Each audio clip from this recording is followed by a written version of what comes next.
So we have touched on it a little bit, but let's dive a bit deeper into the stereotypes that you were hoping Figr would sort of break, I guess. And the whole Rarely Seen, Hardly Heard campaign is around breaking down stereotypes and barriers that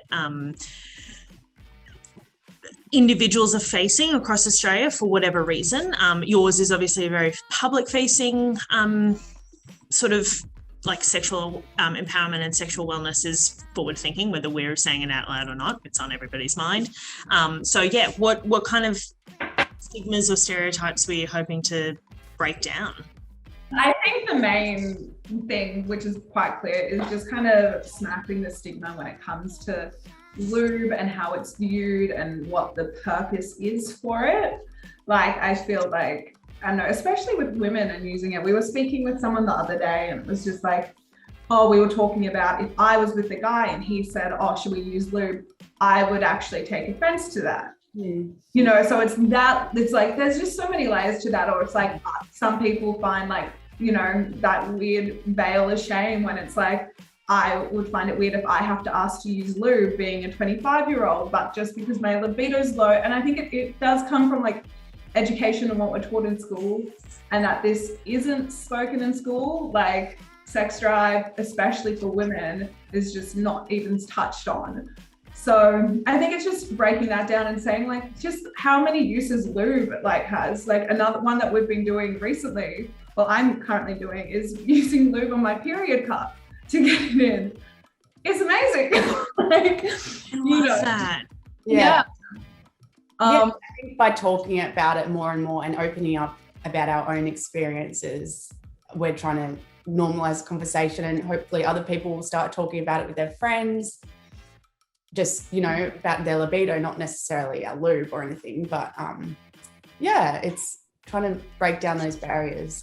It's exciting to see like people post that they've like when they've received Figr in the mail, and people posting it on their bedside tables and stuff, and being proud that they like own lube and that it's like looking pretty and stuff. Like this a couple years ago would be very rare, or you'd get some sort of backlash from it. But like people posting about their vibrators, lube is so commonplace now. It's amazing. Like it's very exciting. It is exciting. And talking to the school fact, I think the education system needs to get a serious overhaul, especially for, well, not just for everybody. I think there's a lot of misinformation or lack of information going through. When I did sex ed at school, it was kind of like, this is how a baby is made. We never want to talk about it again. So that was the same. Pay attention. Like, yeah, very much. Insane, yeah. So, and I think when I first started having sex, and I was like, oh, it's like feeling a little uncomfortable. And my mum was like, oh, well, are you using lube? And I was like, no, what is that? Like, what point was I? You know, it's not in any of the books that you bought me. Like, nobody's mentioned it to this point. So at what point was I supposed to just be like, oh, that's right, my intuition knew when to go to the shop and get this stuff? Where do I even get it from? You know, like... It's good you didn't buy it back then as well, because I'm sure whatever you're going to buy off the shelf was full of harmful ingredients. So it probably would have done a lot of damage too. So yeah, it's interesting reading the ingredients on the back of lubes that are available in the supermarket, and seeing like how that can throw off your pH balance. It can give you yeast infections as well. So let's talk about that a little bit. And again, I know I'm going off script and I'm really putting the two of you on the spot, so we can do this post-interview. But what should people be looking for in a lube, and what should they be avoiding in a lube? The main one, which is the most common one, and is glycerin. And glycerin retains moisture, which creates like a hotbed for yeast to grow, because the yeast inside is a very nice, warm, wet spot, and just thrives with like in it. So, and it's such a shame because like it is very well known that glycerin does lead to this and other things, and it's still being used new brands. Like it's in a lot of skincare, which is great. Perfect for that, but not for lube. No. And I think it's, and usually you look on it and it's either the first or the second ingredient, which means that there's more of it in the product. So that would definitely just be the one. And of course, like parabens, which are a type of preservative, and petrochemicals. And yeah, I think just have a little look around. Another big thing that we like say, a lot of we've never said that we're natural. We've had a couple of people say like, this is a natural lubricant, but unfortunately, like there's no such thing as a natural lubricant if it has preservatives in it, and because you need preservatives for it to stay on the shelf. So we've got really nice and kind preservatives, and we've picked that very intentionally, and we only have 9 ingredients in our lube, which we're very happy about. But yeah, just keep an eye out for those little things. And those little like those greenwashing words, like if it's a lubricant off the shelf, which you haven't made yourself, it's not really natural. That makes sense. Coconut oil, which, commonly, that features in a lot of articles as being like a good substitute if you don't have any lube around. That's not good because it's got a pH of 7. Yeah, and the our vaginal pH sits at about 3.8 to 4.5. So you don't really want to go out of that radar. You will come across problems, and everything can affect it. So medication, food, but and do your best to prevent.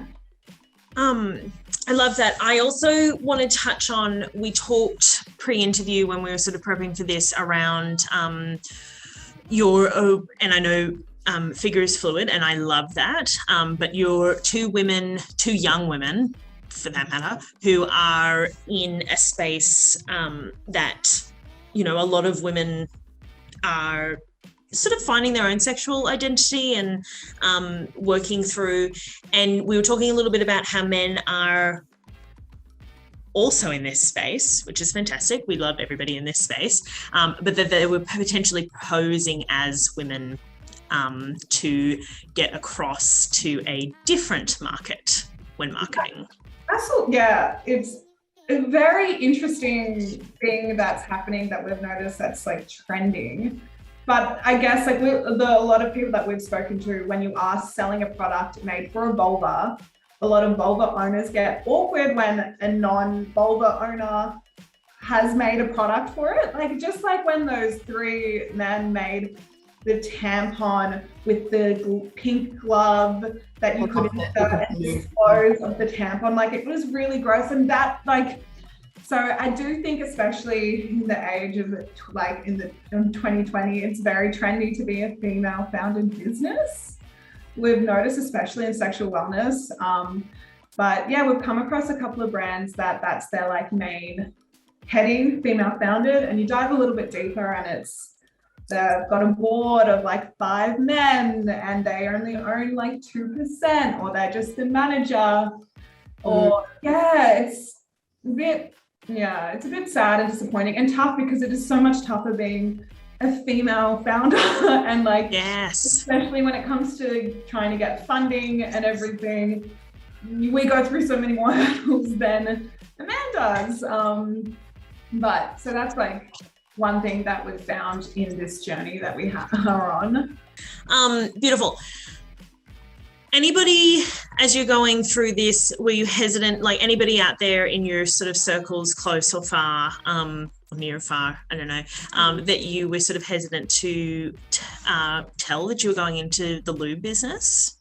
Eloise M, I'll let you go first. No, my family's very open.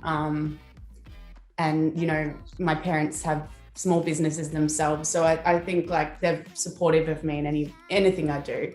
I love that. I guess, and my friends have all been totally accepting of it as well. I haven't had anyone although I guess the one group of people that I was a bit concerned for them to find out was my work, because I do work another job. So, they're all about it, but that's probably one group I was a bit more. Yeah, hurdle for you, I think. Yeah. Which is so fair enough. Like, you know, it's not sort of related, but not really. I have an author that I adore, and she writes romance novels that are a little smutty, and she released her first one, and kind of started telling people at work that she was an author and she was doing this cool thing, and you know, it was really empowering for her, and then within 24 hours her boss had called her in and was like, there's the door, we can't really have somebody who writes this kind of content on our payroll, and she and it was like, oh my god, and it wasn't even like, it was just so like, I guess she just hadn't really thought it out past, you know, sharing, you know. Oh, I'm very fortunate then. I guess, the company I work for is it's a small little team. So I think, they know what I'm. Disgusting though. That's so disgusting that she was let go. Nah, that's disappointing. It is disappointing. Yeah. Eloise, anyone in your life that you wanted to? No, like it was once again very similar to Eloise. I guess when we were going out, the kind of only hurdle you'd get is telling kind of people that you don't know. Like I remember I was out at this event, someone asked and I said, you know, oh yeah, like starting up a lube company, and automatically you could tell that this guy's face went from she's slutty. And like, then I heard him say a comment to his mate being like, she does lube, like, you know, so like, that's a really old fashioned like way of thinking. But it's also like made me so uncomfortable and made me like just, it's just like, some people really can't separate that someone starting a business, like someone starting a sex business to, she must be really dirty. And she must like some weird shit, you know, it's like, which is weird. Okay, so we talked a lot about sexual empowerment. What is one piece of advice you'd love to give our listeners who are on their sexual empowerment journey? Do you want to go? I think understanding yourself, and I think for me that I'm still on that journey. Like, I don't think it's ever ends. Understanding yourself and being comfortable with yourself. I think that would be my advice. Like the confidence that you are going to have, and like that does come with age and education and everything. Like, I think just as long as you as long as you don't shut yourself off to anything, but know yourself. And I think that's kind of it. That didn't make any sense, but it made sense to me. I understood. Beautiful. Before we jump into the final question, any other thoughts, feelings, comments, or opinions about life or Figr or anything in general? I think this is such an amazing platform that you're doing, and Thank you. I love the name, like rarely seen, hardly heard, and like just giving a platform to the trans community, LGBTQI+. It's just like, giving these platforms to these people is such an amazing, it's more needs to happen like this, but Thank you.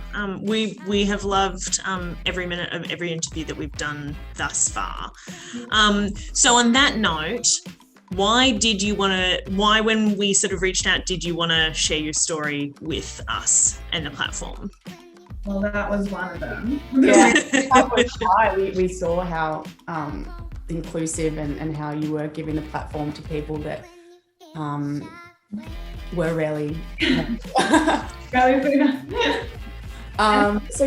think that was, and we, you know, all of these things like they challenge us getting in front of the camera and doing this sort of thing. Like, we grow every time we do it. So I think, like the first time we've ever done a video, like I hate talking in front of the camera. So every time I feel like I'm getting a little bit better. So I think it's something we like to challenge ourselves with to grow. Beautiful. That is it. That is done. Thank you so much, ladies, for joining us today.